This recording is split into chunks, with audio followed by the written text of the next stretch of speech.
Welcome into Press Box Live, the baseball chat. Monday afternoon. Stan the Fan, Luke Jackson of Pressbox and PressBoxOnline.com. He's the managing editor of both, working hard to get out the next issue, which we'll have on the cover, Luke. The Future of the Preakness Stakes by Bill Ordine, our good Uh, friend. all right. Looking forward to reading that piece. I'm sure Bill did a great job. As Also, always, yep. always does solid job.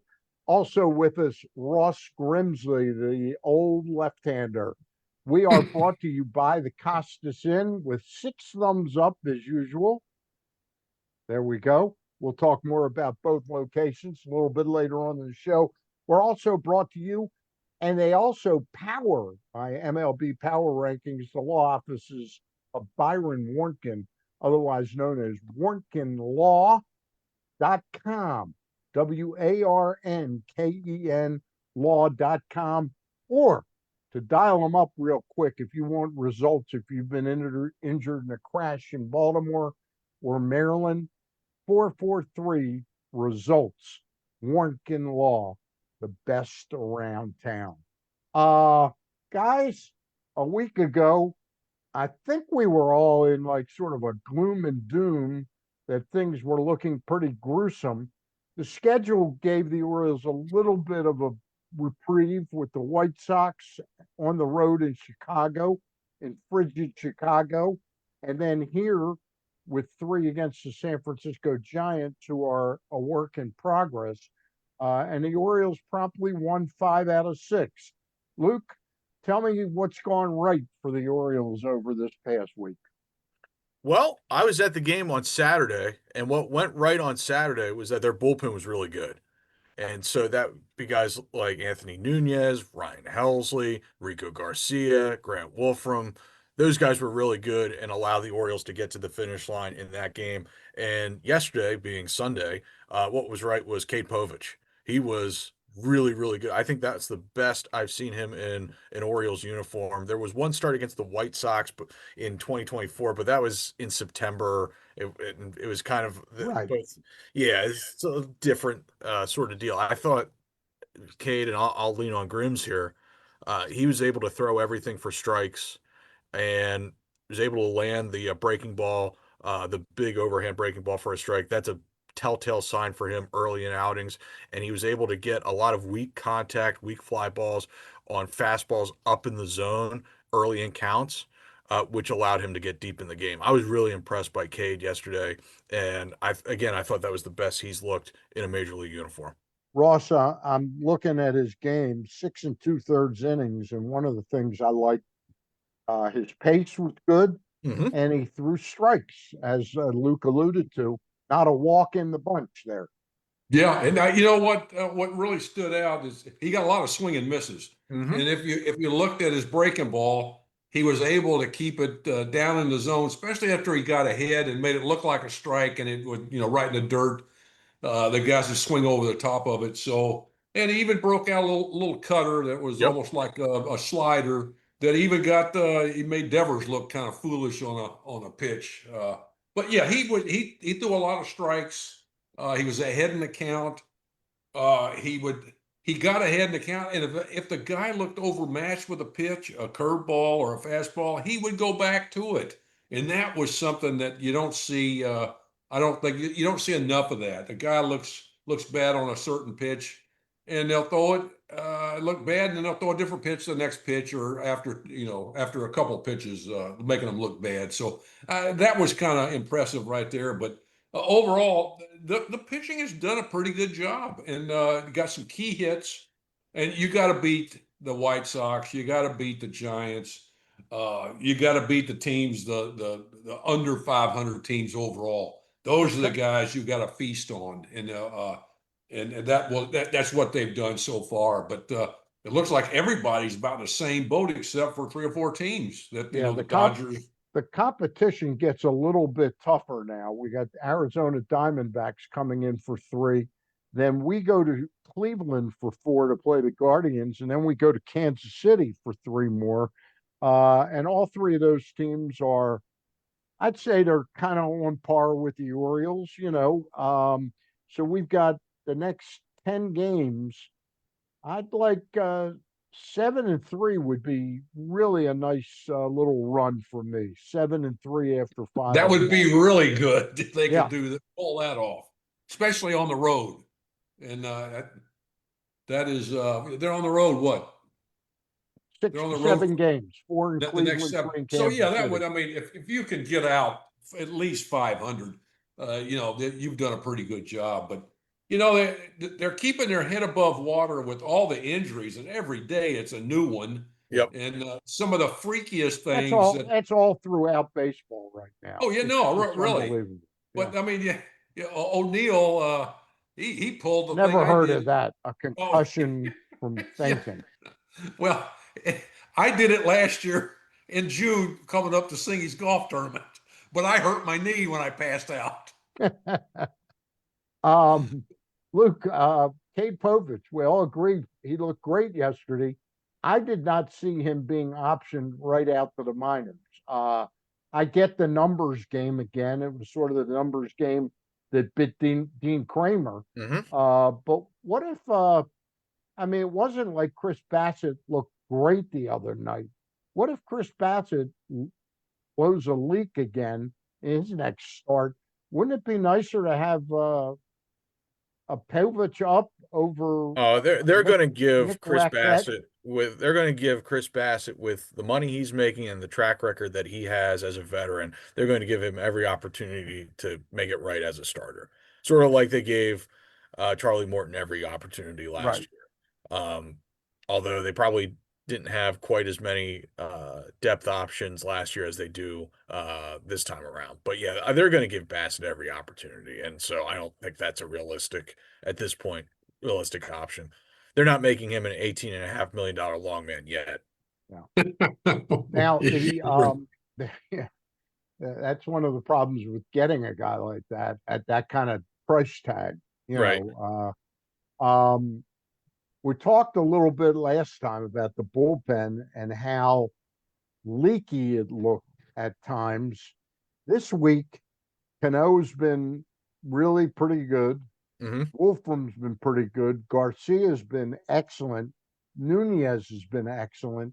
Mm-hmm. The only possible leaks right now are Geraldo, who's on the IL. He went to the 60-day IL, And so he's he's on not the coming back 60. anytime. He's Yeah, not he's coming not coming back back anytime. anytime soon. That's not a bad thing. And then we have, sorry about that, Mr. Geraldo. And then we have a guy named Nick Rackett, Rackett. Ross, did you get to see Mr. Rackett's debut performance? Yes, I did. I saw it. And what did you make He of was that? a little nervous, maybe. Okay. Now, let's go with that. Let's go. He was trying to impress everybody and maybe tried to overdo it a little bit. He was, a little erratic with his pitches. So I'll give him a break on that. First time out, trying to impress, trying to do a little bit more than you have to do. But hopefully the next couple times out, you'll see a different guy, and hopefully he'll rise to the occasion. Dietrich Enns, I think is he on the 10-day IL, Luke? Yes, or 15. With pitchers, the minimum is 15. 15. Because They teams say used he's to. back working out now with the team, so he's probably 5 days in, probably 5 days into his Didn't he have IL. a foot infection Foot or something like that? infection. Yeah. Yes. So I mean, if he's working out and doing stuff, then he's Yeah, he's on the men. yeah. So Well, he would replace Mr. Raquet rather quickly. I guess. Yeah. yeah. Unless somebody else gets hurt. Unless this guy turns it around here the next All right. couple times out. The injuries, which again, the sport it's unbelievable how many injuries there are, and the most bizarre ones, like Parker Meadows the other day, runs into his left fielder, not only gets a concussion, but he broke his arm on the play. We've got Ryan Mountcastle rounding first base, nobody in sight, not a contact play, and Sniper got him. somehow he's on the 60-day IL now, and Cody Ponce for the Cody Ponce pitches like 2 1/3 innings for the Toronto Blue Jays. Nice little contract he got coming over from Japan. He goes to field the ball and stumbles over his own knee, and he's out for the year with surgery. Zach Eflin. I mean, they're all over the place right now. Oh yeah. Oh yeah. Never seen anything like it. It's Well, and the Astros have had quite a The few problems, right? Astros, it's unbelievable what's going on with them. well, even Arizona as well. Yeah, yeah. I think didn't I read something they have as many as the Orioles have, or about the same amount. So, yeah, like you said, Stan earlier, it's epidemic around the league, and you just kind of scratch your head, going, "What's going on? What's going on?" So It's it's been interesting. We'll talk about Leody Taveras for a minute, then we'll take a break, and then talk about some other things going on. But Leody Taveras, it's interesting. The O'Neill injury has given Colton Cowser sort of a new lease on life Hmm. because he's a better defender than Dylan Beaver. So he's going to play right field, it seems like. But Leody Taveras was cutting into Cowser's time in center field anyway. Leody Yep. Taveras is looking like I don't want to get carried away with it, but he's looking like a nice, solid little pickup here. Yeah, for $2 million. Yeah, And so, and with what he's provided already, they probably already got their money's worth, really. I mean, yeah. So he's got a track record of being able to effectively patrol center field, and that allows Cowser, who's not really a center fielder, to shift over to a corner. There's plenty of at bats available in right field now that O'Neill is on the injured list, and that makes you better defensively in the outfield because Colton, for all his faults, is a very good corner outfielder. He can really go get him in a corner. And he played when the left field was really, really deep at Camden Yards. He played that part of the ballpark very, very well. yeah. I've And never seen so, him really play right field. but yeah, he's got enough arm for right field. Sometimes he'll airmail the cutoff man, but he can go get him in a corner. He's just a little short on range for me in center. More importantly, Ross, is Colton making any real adjustments to trying to hit the ball maybe more to the center, to left, or you see still a lot of pull?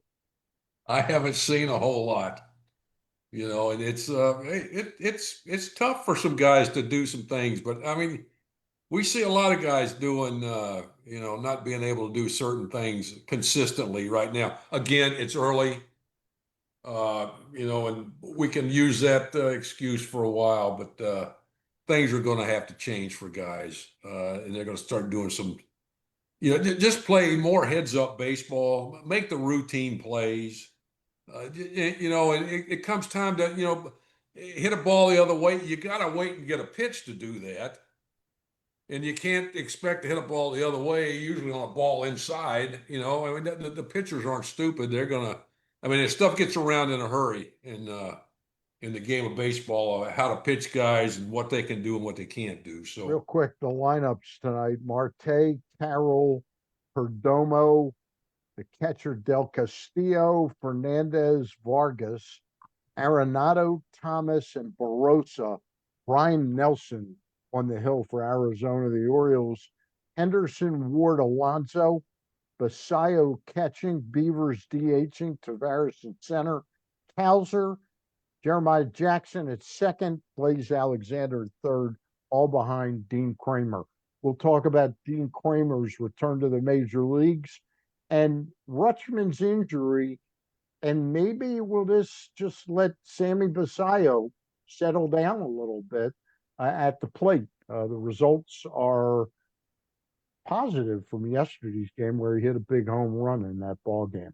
But right now, got to talk about, in addition to Warnken Law, 443 results. If you've been injured in a crash in Maryland, got to talk about our anchor sponsor, the Costas Inn.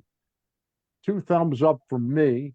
I know Ross gives 2 thumbs up, and Luke's the most picky he's the pickiest of the three of us, but he gives two thumbs as well.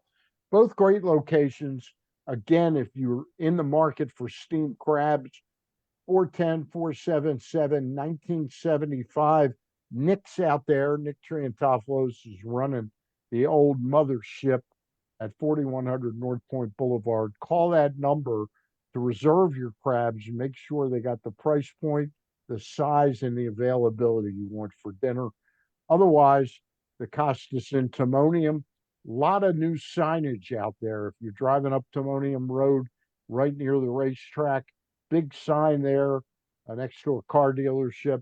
I won't mention what car dealership because they're not paying me, but the Costas Inn, they're paying us, and we like to talk good about them because we really believe in the Costas Inn.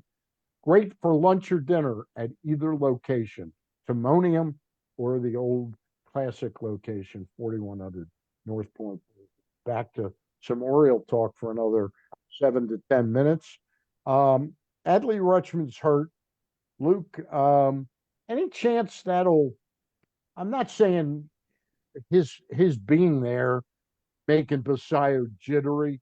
Maybe he's just thrown to the wolves now. Basayo, he knows he's going to be in there pretty much every night. Any chance that it helps him get off the schneid a little bit? Well, I think wasn't Brian Roberts talking about that yesterday on the Masson broadcast that catching more regularly may help his bat. I didn't hear that. Yeah, I think he was. So, I mean, it's possible. I mean, he's a good enough hitter that he was probably going to figure it out anyway. But I mean, when he squares the ball up, it's loud, and the key for Goes a him long way. goes a real long way, and he can make big ballparks look very tiny. Uh, the key for him is getting in better counts and understanding that even if you do get in good counts, you're not necessarily going to see a fastball. And so having a better feel for sequencing and how pitchers are attacking him, and not necessarily early in counts swinging for the fences in a way that gets you behind. Because obviously the book on him is not to throw him any fastballs, as is the book for a lot of the hitters in this lineup. He's Is throwing the to throw. dirt when you get ahead of him. So uh, the key for him is getting in better counts and having a little better feel for what opposing pitchers are trying to do to get him out. But he's only 21 years old, and he's got a big job ahead of him as the catcher. Yeah, I mean, listen, I mean, tonight's lineup, meaning Monday, he's a 21-year-old catcher hitting cleanup. It's a big task, and I think everyone understands that his more important task is to Is guide hitting. his starting pitcher along. Yeah. So, Hey, by the way, this just announced about an hour ago, Luke. I'm not sure if you knew it. The Orioles have acquired first baseman Christian and Carceleon Strand from the Reds, according to the announcement from both clubs. Cincinnati, who designated him for assignment last week, gets cash considers considerations returned. Baltimore optioned him to AAA Norfolk to open a 40-man spot for him.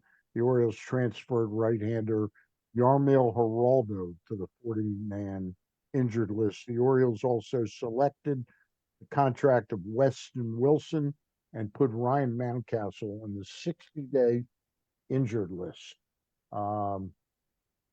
Clock is ticking on Mountcastle's Orioles lifespan, as he has a $7 million club option for next year. And I don't think we understood bringing him back for 6.75 million this year. I think his performance today has not looked like a $7 million player. Well, he hadn't got the opportunity.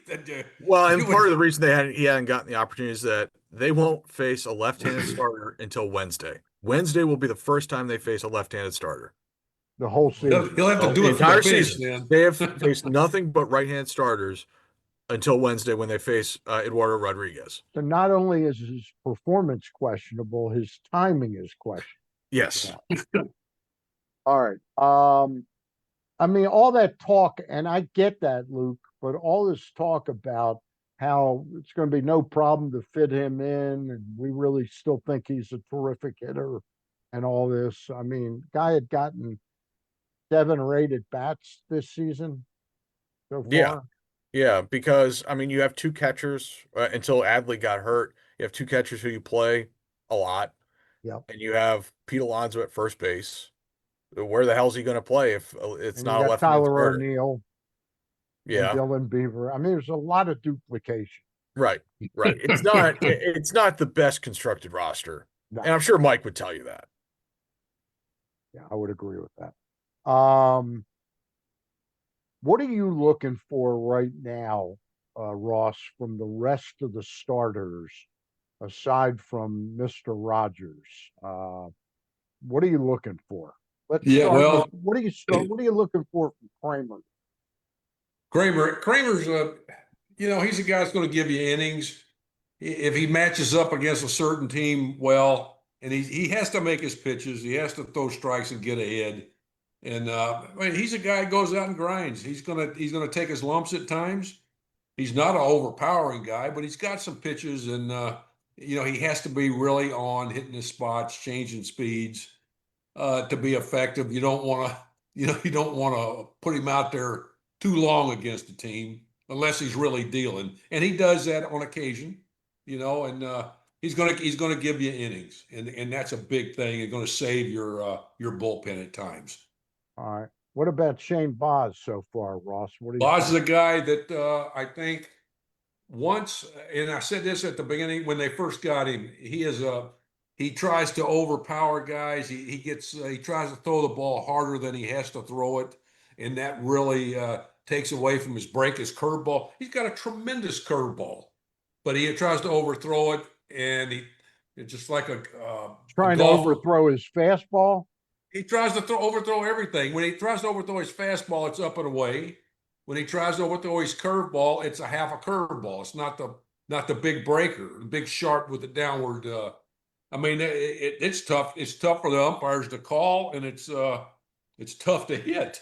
And but he's got a pretty good changeup. But he just tries to his mechanics are he just tries to overpower people. And when he doesn't try to do that, he has just a good of stuff. Better. It's better stuff when he doesn't try to overthrow and do more than he has to do. And that was a problem that you saw last year with him. And he would go to have to or he'd want to make a pitch with his curveball and he'd overthrow it and it's just a spinner, or he'd pull it into the ground. But he's a guy, once he understands that he don't have to try to throw the ball 110 miles an hour, uh, that he's can throw and be just as even more effective by trying to just locate the pitches. And he's got the stuff. He'll have the stuff, and he's just trying to do more than he has to do. Do you think that Drew French is working on that with him? Do you think they understand what he needs to do? It's hard. I don't know. I really don't I know know you're what. not there, you know. I don't know what anybody's talking about. But maybe they have. I mean, Tampa Bay was a really good organization for pitching, and I'm sure, I hope that somebody has told them that. And I'm sure Scotty was in spring training. I'm sure he probably made a comment or two about it to him, about he don't have to try to throw the ball as hard as he's trying to throw it. He's got just as good of stuff. And plus, it's all about locating and changing speeds. And, it comes down to that. But hopefully they are. I really don't know. It's like the catching. I don't know if anybody's saying anything to the catchers. Maybe they are, but Luke, I think the catching is a whole nother issue. Luke, the other two pitchers, starting pitchers, I'm leaving Rogers out of it because for 22 starts or so, he's been pretty darn good. What are you seeing from Chris Bassett, and what are you seeing from Kyle Bradish, more importantly? Yeah, I think Bradish uh, looks how a lot of pitchers look coming off Tommy John surgery. And I mean, the stuff has been a little erratic in terms of where it is in the first inning compared to where it is in like the fifth inning. He hasn't held his velocity quite as well. as he has in the past, and the command has really been a little scattershot. And so I think Grims would probably be a better person to ask, coming off of elbow surgery, what is he going? Obviously, he came back last year. He looked really I good, thought he looked pretty good last year. I haven't seen Yeah. that same dynamic this year. but in gearing up for a full season for the first time in a while, what's he going through right now? I saw, I don't know, you remember Joe Nathan? Yep. Yep. He was, a starter with in the Giants organization, and I saw him come back from labrum surgery, and his main goal was just to hit 90 miles an hour. Now, obviously, 90 miles an hour back then is different than it is now, because I mean, that 90 miles an hour was probably 95 back then, Yeah. according to now. So, but anyway, his whole goal was to hit that, and he took a beating. He just was. I saw him give up 5 home runs in AAA and got sent down to AA because he was just his whole goal was just he felt good, and he was just trying to hit that, and that was the whole thing. And Bradish, watching him throw, has it looks very similar. He doesn't have quite the stuff on the ball that he had even last year when he Right. came up. But his velo's down, but he's still, getting the kinks out, and I think he'll be all right if he's healthy. And I obviously I hope he is. But it's a tough thing to go through surgery and come back, and it takes you a while. I mean, I'll look for him if he gets his regular starts in toward the middle, or the next month or so, you'll see a different guy. And what about Bassett? He's here's here's a guy that has to be. He's a thumber basically, and he has to throw strikes. He has to change speeds. He has to, be able to throw an off-speed pitch, break a ball behind in the count. He's got to pitch backwards. Yeah. He's not an overpowering guy, and he has to locate and really be. He got to be on. We just hadn't seen that now, and I imagine his stuff. Again, it's early. The guys are getting their arm strength up, and this is, you'll start to see. I think in another 2 weeks, maybe you're going to see some different things from guys. Hopefully, but it's a it's a little different now with guys because spring training, uh, they're coming in, they're ready, but they're not ready, and they're still building up strength, arm strength, endurance, and they're just doing things to get better each and every day, and it takes a little bit of time. And start of the season, it's not unusual for them to go through some hard times. Question for both of you before we get out of here tonight. And the Orioles start at 6:35 tonight, game time. Tomorrow night, 6:35, and then Wednesday, 12:35 for the Orioles go to Cleveland for 4 and Kansas City for 3. Um, Craig Albernaz, we watched it last year with Brandon Hyde, and it was sort of like, okay, they're whatever they were early in the first 10, 12 games. I don't think we were particularly that worried.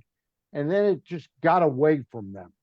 I'm not saying the Orioles are out of the woods because they do have a lot of injuries to over. But your initial response to when the team was 3-6, I'm not saying the season was on the line, but did you like the way Craig Albernaz kind of held things together, so to speak, and they pulled off a 5-1 stretch? I don't quite know how they did it, but they did it. Ross, I'll Yeah. start with you. No. I've the starters have done a decent job, and that's a big thing right there to get some innings. That saves your bullpen. Obviously, you don't have to overuse them.